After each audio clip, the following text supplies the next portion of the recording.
human music. I like it.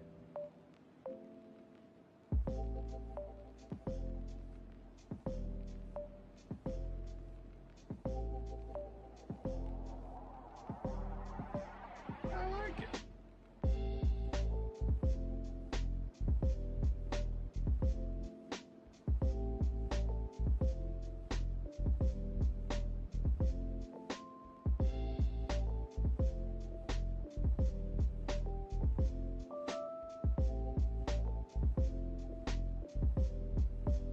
I like it. I like it.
Human music.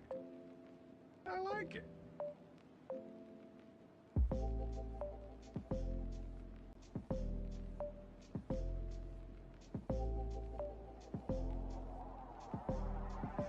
I like it.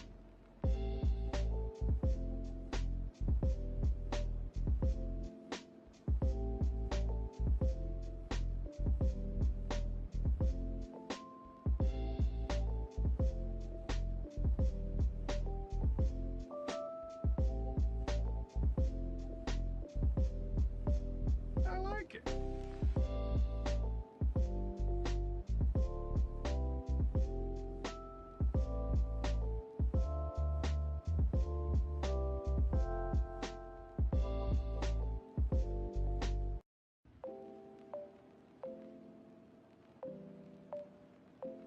Let's do it, man. Human Here music. we go. I like it. Hell, that is not what I want. What is... Oh, there we go. There's Cal. There he is. There he is. So apparently the other thing I got to do is I got to move Streamlabs chatbot with this new setup because, yeah.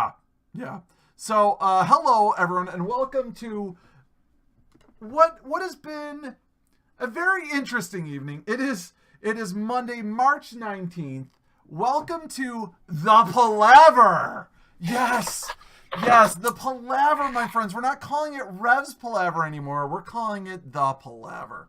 Yeah, that's right. I heard. Yeah. What brought that on? Well, so I've been looking at trying to make my stream a lot more professional, and I've been talking to, I don't know if you watched last week's episode where I talked to Shadow Fox.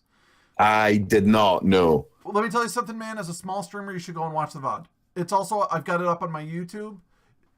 Seriously, a lot of really good information there, a lot of good tips for small streamers. I would really recommend checking it out. But anyways, I was talking to her, and one of the things we was talking about in regards to making your stream more professional and so on and so forth was my branding and how it's confusing that on Twitch I'm Dose Rev, but I always go by Rev. Mm-hmm. And then my Twitter handle is Rev, but my YouTube is Dose Rev, but my... Yeah, that makes sense. Yeah.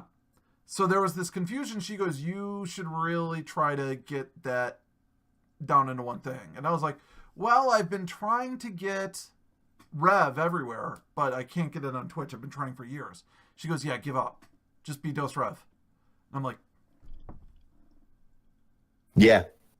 It sounds like good advice. Yeah. I get that. I mean, the thing is as well is that no one's called Winbykayo in my case, so I don't have to worry about like Winbykayo, Winby underscore KO or anything like that. Like, you know, so I'm lucky, I guess.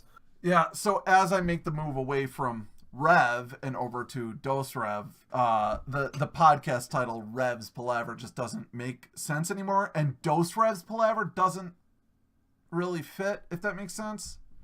It doesn't roll off the tongue. No, it doesn't. I'm gonna be honest with you, brother. It does not roll off the tongue. Yeah, no, I fully support your. I fully support the change of name. Yeah, I like it. By the way, thank you very much to my brother Rock and Rage, and also Dr. Kanzer, another partnered streamer. By the way, he just joined the Prepper Nerds recently, and he made partner. We've got so he's an awesome streamer, and thank you very much for the hosts, much appreciated.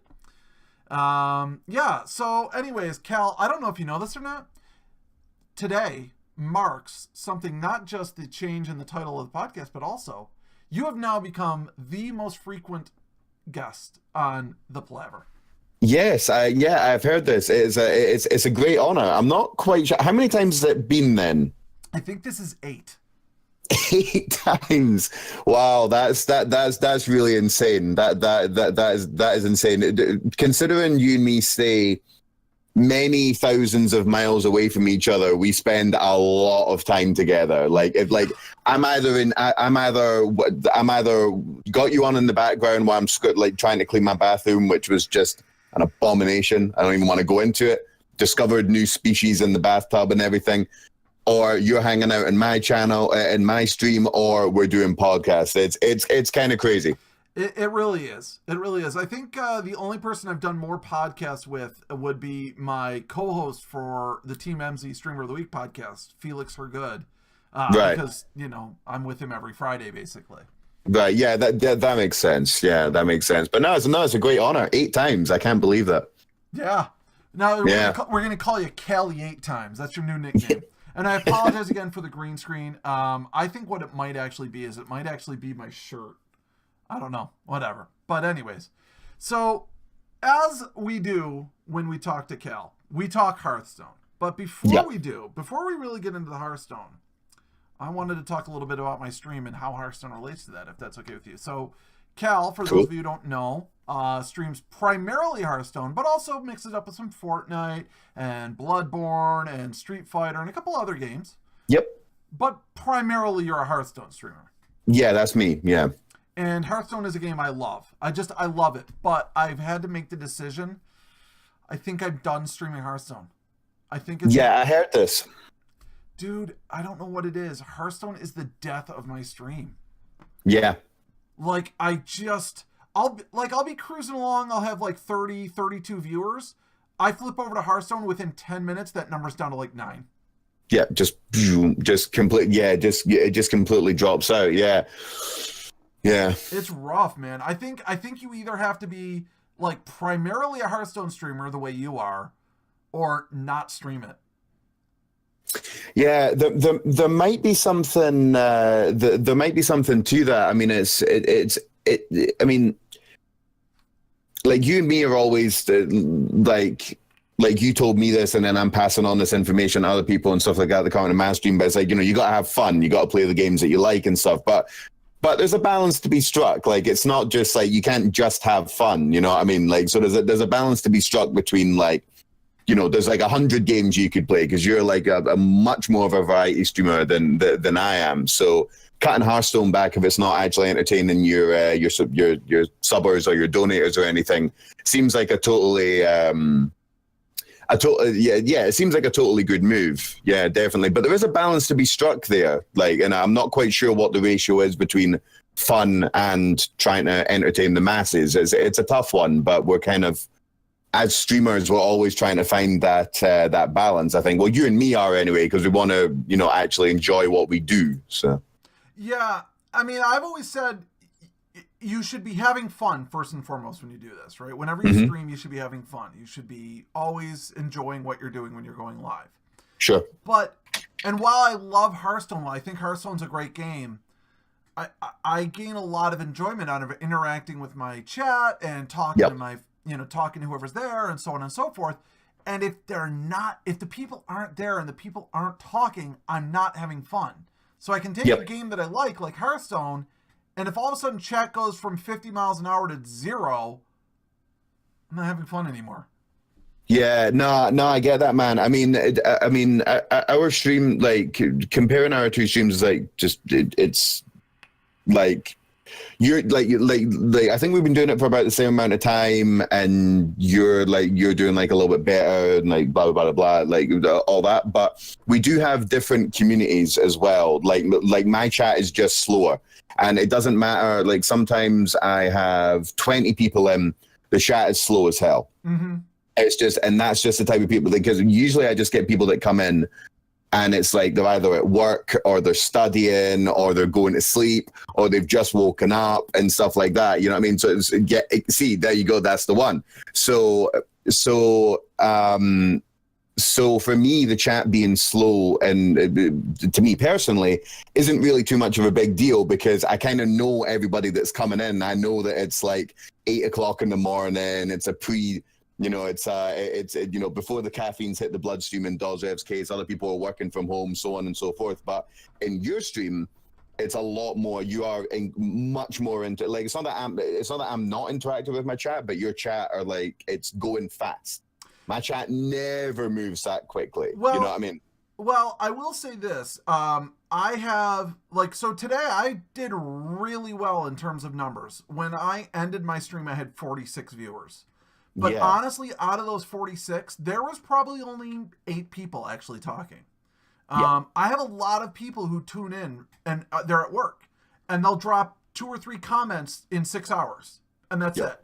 They'll be like, lol, someone clip that, and that'll be it. So I know they're lurking, I know they're watching, but they're just not chatting a lot. And you have to understand how much I love my lurkers. They're fantastic. The fact that they just want me on as background noise, that is a massive ego boost for me personally. Sure, sure. It's going to happen. And the other thing, too, is, you think about someone like Disguised Toast or Kriparian and the way their chat moves. It seems like, wow, how can anyone keep up with that? But then you realize, wait a second, but he's got 12,000 people watching him. Yeah. There's maybe 100 people talking. Yeah, at most. Yeah, at most. Yeah. When you start to realize that your viewer numbers and your chatter numbers are totally different, you know what I mean? You start to just fall into that thing of like, hey, it's okay. I've got 20 people watching and only one person is talking. That's fine. Just the way it goes. Yeah, I mean that was a source of anxiety for me about, I think it was a couple of months back. I might have been talking about this. I was talking about this on stream. I don't know if you were in that day, but I was just basically saying that, like, I was becoming anxious about the fact that, like, I don't know, like, because I'd like 15, 20 people in over like the course of like a week or something, you know what I mean? Like every day it was very, very busy. I kept on getting like, host bombed, and it was, the actual physical people there as well. And the chat wasn't moving at all. And I was thinking in my head, oh God, am I boring? like, am I boring? And, but then I realized to myself, dude, there's a million other Hearthstone streams. They wouldn't be there if they were bored. They would just piss off and watch something else. And I kind of thought, I didn't really think that through all the way. Well, let me ask you a question. So today you tuned in my stream after your stream ended, and then you went AFK to go clean your bathroom. Yes. Pretty normal thing. Yeah. If you didn't know me, let's say you were brand new to Twitch and you were streaming and you didn't have any friends on Twitch, you would just have on someone else. You would just have on, Kibler, or like you just have someone else on just as background noise, right? When you accept the fact that a lot of times what we're doing is we are just providing background noise entertainment for people, and accept that there's nothing wrong with that, you get a lot less anxious about that. Yeah, it's being a streamer is a lot more similar to being a radio DJ than it is anything else. Like, even if you don't play music, it feels a lot more like radio than it does anything else. Like that's what it feels like most. It's just you get the feeling that people could be meditating or something like that. You know what I mean? Yeah. Like they and I mean I love it, to be honest. I think it's fantastic. I love the fact that like people just like the sound of me getting really pissed off at Dude Paladin for 6 hours is background noise. Like, okay, cool, like whatever floats your boat, man. But Another shaman. What's going on? Dude, those shamans. I just got to real quick. It was something that True Rat King said that cracked me up. He goes, "Finally, Cal's pajamas make sense." What? I don't get it. Because it's midnight there and not 11 o'clock in the afternoon. Oh, right. Yeah, I mean, this is actually just a white T-shirt. I mean, I actually wear this in public, but no, I basically just go from sweatpants to socially acceptable sweatpants, which that's all I do. The socially acceptable ones are just what we call a tracksuit in Scotland, and I just wear them out when I'm walking the dog. I come back in and I jump straight back into the Mario onesie. Dude, you don't have to tell me. You see my swishy track pants? I'm not wearing them at the moment, but that's what I wear almost all day, every day. So nice. You don't have to. I like it. I like it. You gotta be comfortable. You can't stream in jeans. It's just awful. No. Especially when let's be honest. You and I, we're both of a certain physique that some people might say dad bod. Yeah. We got a couple extra pounds on us. Yeah, things fall and go into little crevices and stuff, and just I need everything. Some guys need everything to just be segregated to its own division down there. I need everything to just flow. Just the baggier the pants, the better I'm doing. Also, real quick, I realize there's a bit of choppiness on the cameras. I apologize. All right, so I had some technical issues last Thursday, and I had to do disk format utilities and virusware and spyware and blah, blah, blah, blah, blah. And part of that was a Windows update. Windows force updated Skype on me, and I didn't realize that until 30, 40 minutes ago. And so now we're running through Discord video, and as you can see, there's a little bit of chop because of that. So yeah, I felt totally helpless. I was thousands of miles away, just going, "Have you tried this? Have you tried this?" And you were going, "Yes, I've tried that. It doesn't work." No, and Cal, like, you were very patient, and you were very calm as I was freaking out. So thank you very much. Oh man, and as you can see, anyone watching can see my green screen is flickering. It's been a challenging day. Let's just say that challenging. Yep. But we move on. The show must go on, as the carnies say, right?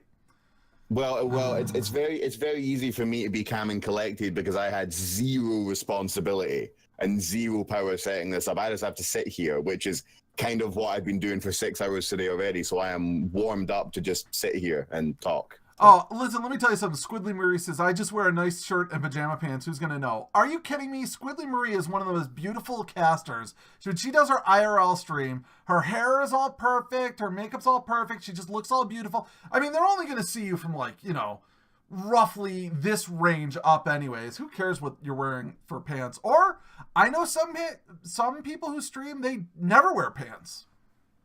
They never wear pants when they're on stream. I'm wearing a thong right now, and the funniest thing is, no one will ever know if I'm joking or not. No, they never will. Well, all right, we managed to already chew up a third of our time. So how about we get into Hearthstone? I know that you wanted to talk about Hearthstone. We've got let's for anyone who doesn't understand the way Hearthstone works, let me just real quick give you a brief breakdown on what Hearthstone is. Hearthstone is probably the most popular collectible card game on the market. It's playable on PC as well as on mobile. It's made by Blizzard Entertainment, the company that makes StarCraft, Diablo, World of Warcraft, Overwatch, etc. Yep. So Hearthstone is based around their Warcraft franchise. So it all features characters and events and places and things that happened in the Warcraft universe, but in a very lighthearted, fun, sort of off the cuff, almost comedic setting. Mm-hmm. In Hearthstone, there are 3 expansions that are released every year that contain usually about 130 to 140 cards.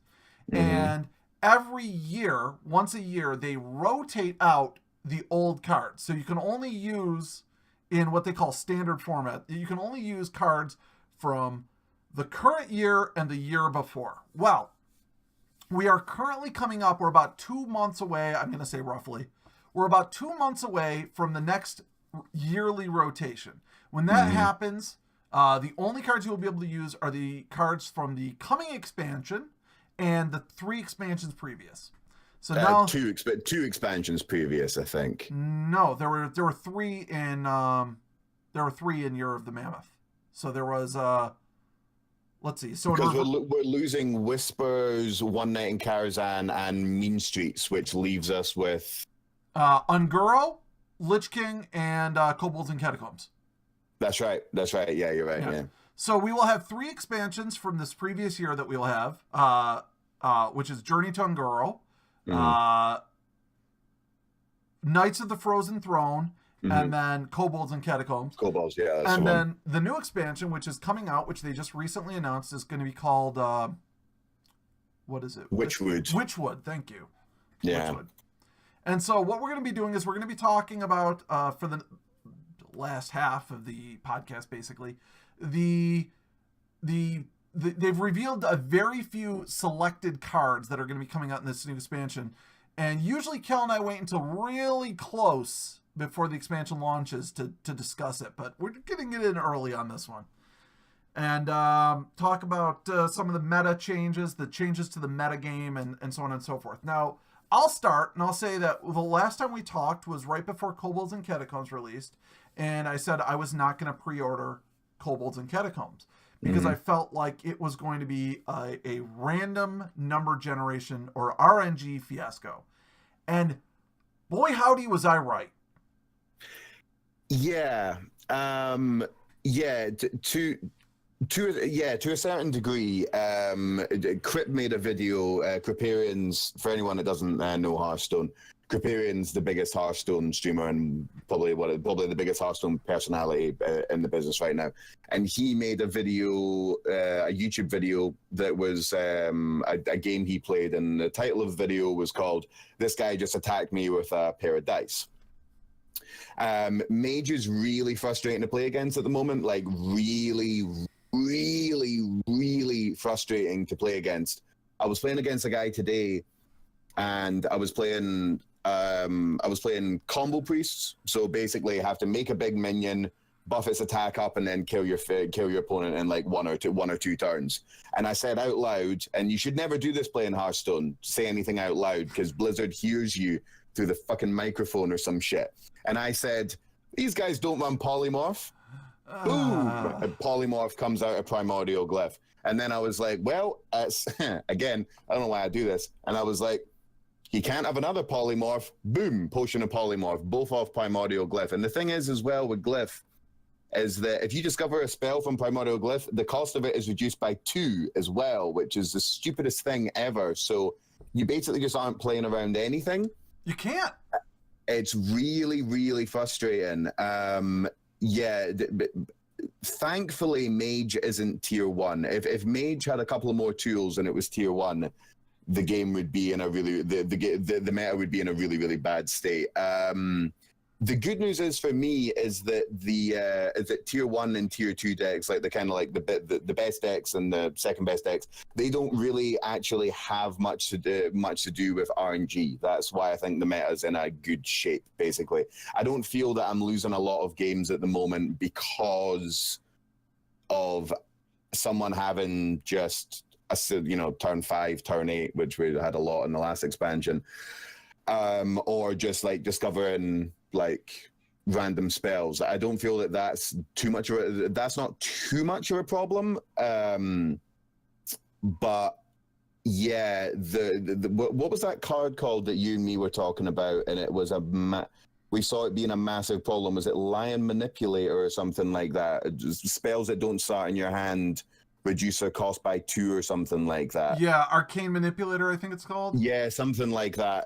Those types of cards going forward are always problematic, always, because it basically reduces Hearthstone to a game of I'm just going to play something and see if my opponent has a counter. There's no strategy when the game gets to that level. So those cards going forward are a bit of a problem. But overall, I think the meta is actually in a fairly decent place right now. Like you see a lot of the same decks, but that's Hearthstone. That's just something that you either like it or lump it. People are going to net deck, but generally speaking, you know what's coming, you know how to play around it, and there's a nice element of skill in it. And there's no decks right now where they just, Raz on turn 5, Anduin on turn 8, and then they just win. There's nothing like that just beats you outright if they get those cards on those turns, which I think is only good for the game.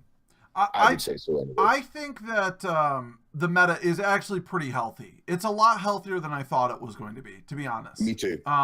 It's not as bad. But my prediction was it's going to be just the game is devolving into a huge dice roll. Yeah. And I stand by that. I think that's absolutely the case, and I think that's terrible. I think they've removed a lot of the strategy aspect. Like, for example, I was watching you play earlier today, and you were playing against a secret hunter, and the hunter had 1 secret down, and you're like, okay, well, this is going to be explosive trap, because that's what everyone who net decks a secret hunter, that would have been sort of the worst possible trap that is usually run in that deck. And you ran into it, and it was a freezing trap, and you're like, what? No one plays freezing trap in Secret Hunter. And that was actually a moment where I thought to myself, good. I'm glad that Cal was surprised by that, because that shows that someone can use non-net decked layout to an advantage. But the problem is that happens so rarely. Right now, Hearthstone is just in a place where you just go to your favorite site to get deck listings, and you just run it exactly the way they say and play. So one of the other things is we were talking about on your stream is I said, my ranking is in the toilet right now because I refuse to play meta decks. I will only play off meta or interesting or fun decks. Yeah. And they lose, but I enjoy playing them. Yeah.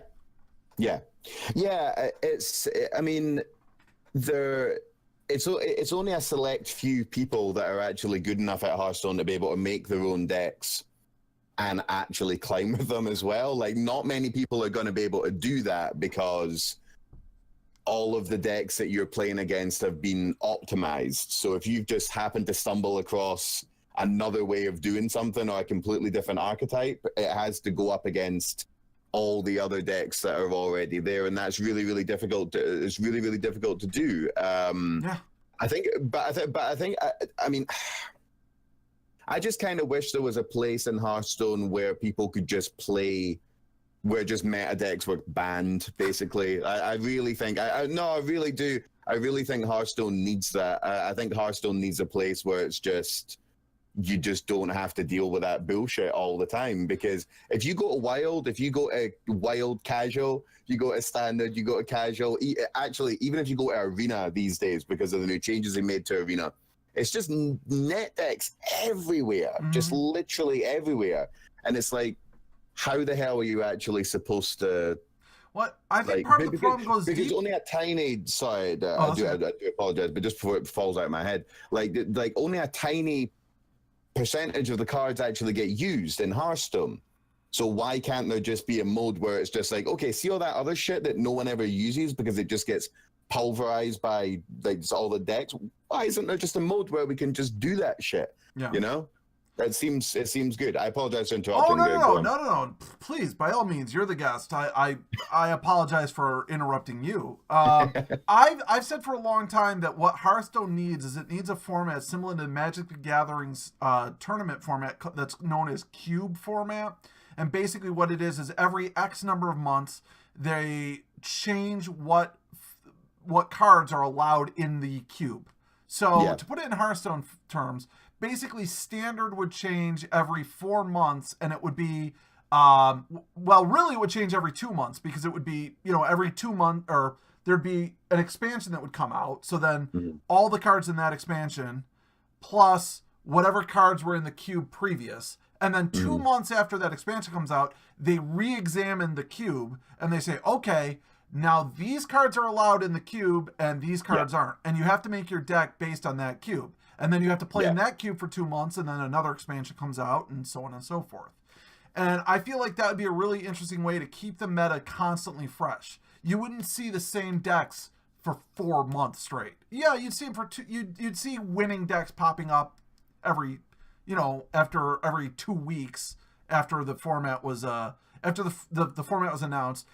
People would figure out the format, and they'd take, well, Q block is good, but now I don't have let's say, Possessed Lackey. They'd figure out how to make it work. They'd figure out how to make that deck work without Possessed Lackey, right? Yeah, no. I mean, I completely agree. I mean, the thing is as well is that like it's like Possessed Lackey is a really good example, a really really good card to pick there, because if you take out Possessed Lackey, Q block just isn't.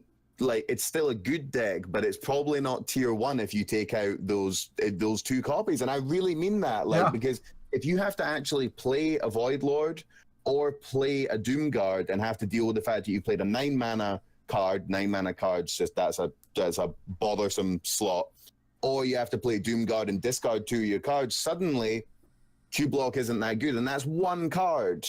One card. So like it's crazy how there's no flex with these decks at all. It's not like you can go, I'm gonna just piss about a little bit and I'm gonna play the replacement for Lackey, which is there's nothing. There's nothing. The only thing that even remotely comes close to it is the Warlock Legendary Weapon. And you can only have one of those in your deck as opposed to 2. So if you take Possessed Lackey out, you've got, like, currently Q block has 3 ways to get the demons out cheap. So if you take Possessed Lackey out, you're down to 1. I mean, that entire deck archetype shuts down. Right? Yeah, exactly.